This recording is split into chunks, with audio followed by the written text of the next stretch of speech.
আইসক্রিমের জন্য কে রে ভালো করে জল দিয়ে ধুয়ে নিতে কে হবে। রে বাবু, মুখ থেকে হাত সরাও, হাত সরাও, হাত সরা। হাত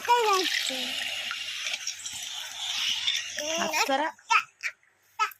চিড়ে খুব ভালো করে ধুয়ে নিয়েছি। এবার দুধে আমি চিনি দেব।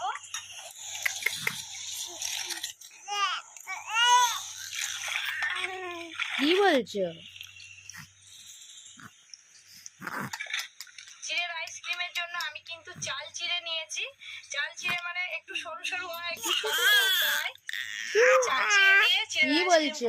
আইসক্রিম কোলে খেতে হবে? ভালো লাগবে। সব চিড়েগুলো কোলে গোটা গোটা হবে? থাকবে, মুখে পড়বে তখন আইসক্রিম খেতে ভালো লাগবে। নিয়েছি চাল চিড়ে মানে একটু সরু সরু। হাই উঠছে, ঘুমাবে? ওলে বাবালে, ওলে বাবালে, ঘুমাবে আমার বাবু সোনা, ঘুমাবে, ঘুম পেয়ে গেছে।